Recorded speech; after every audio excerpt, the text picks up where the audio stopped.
Et alors, bonsoir les gars, le match vient de se terminer, un partout, match difficile, on le savait.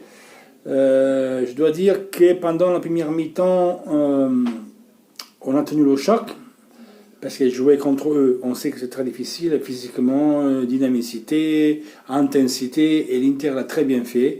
Première mi-temps, c'était fini 1-0 pour nous, on a eu une autre occasion con Lautaro pris sur la ligne.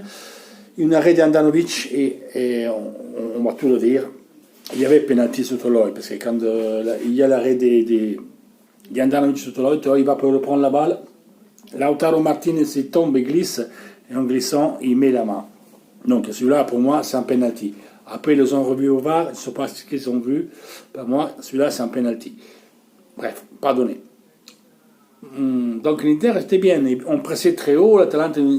Oui, ça se voyait que c'est une équipe, il n'avait plus le ballon sur le pied, mais ça, c'est leur caractéristique. Hein. Parce que l'Italie, c'est l'équipe qui a plus d'intensité, qui court le plus, ils ont plus d'endurance, ça fait beaucoup d'années qu'ils jouent comme ça fait 5-6 ans, ils vont au contact. Et ça rend très difficile de les jouer, c'est des 1 contre 1. Le problème, c'est que jouer contre l'Atalanta, tu es obligé aussi de jouer comme. C'est eux qui t'obligent de jouer comme ça. C'est des 1 contre 1. Et jusqu'à quand il y avait Zapata, on avait des repères. Une fois qu'est sorti Zapata, nous, on n'a pas eu la même intensité que la première mi-temps, donc on ne pressait pas très haut comme on a fait, pas tout le monde a réussi à le faire. Deux, eux, ils ont continué sur la même allure, nous, on a baissé un peu trop. Et troisièmement, quand ils ont sorti Zapata, on a perdu le référement, et avec Malinowski d'abord, après avec l'entrée de Muriel, on n'avait pas un référement centrale précise, donc c'était plus facile pour eux de rentrer avec des accélérations.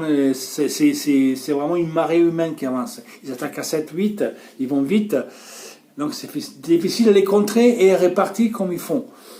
Nous, on a un grand préparateur physique, on travaille dessus, à ça, mais voilà, vous voyez, faut y arriver. Eux, ils ont l'habitude de jouer comme ça, nous, c'est la première année qu'on commence à jouer comme ça.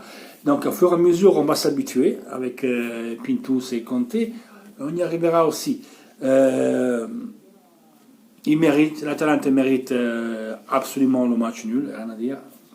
C'est une équipe qui a mérité quelque chose en plus, c'était eux, vu qu'à la fin, ils ont tiré 4 corners, nous 0, ils ont frappé 8 fois au cage, nous 5, possession des balles 67, 66 à 33, 34, mais ça c'est quasiment une constante de l'Atalanta, ça.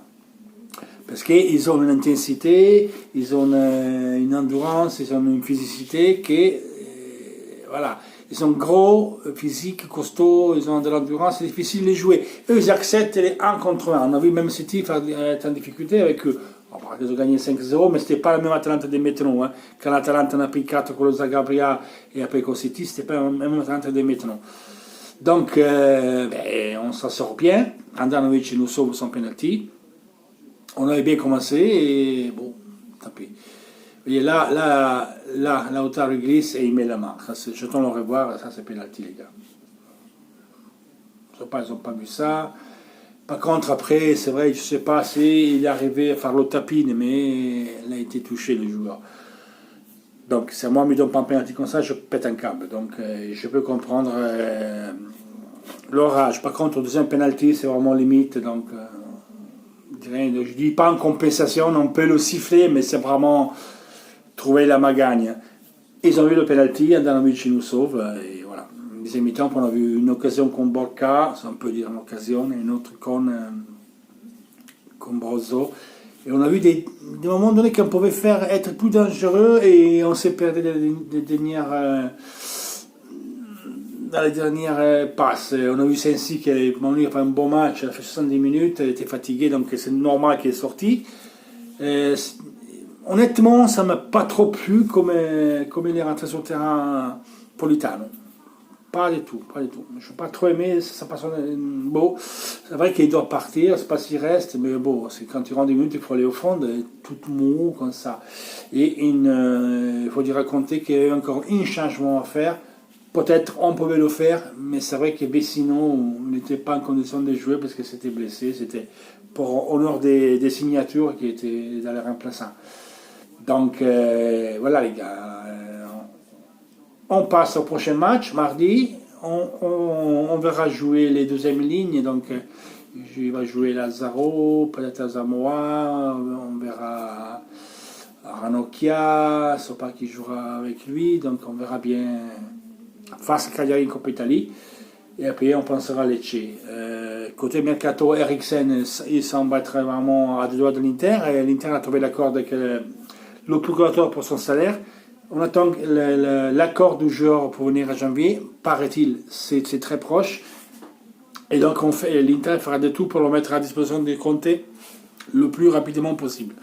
Young et Giroud, je pense qu'il y a plus tard, mardi, mercredi, si tout ça passe bien, même lundi, il doit être à Milan.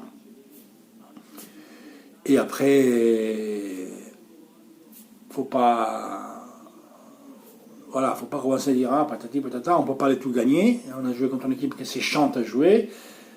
Ça, pour un petit moment, on est tranquille. On va voir demain la Juve et après, on repart sur d'autres bases. On va jouer à Lecce, ça recommence. Lecce, Cagliari et voilà. On verra bien, c'est ce qui va passer. À la prochaine, toujours Forza Inter.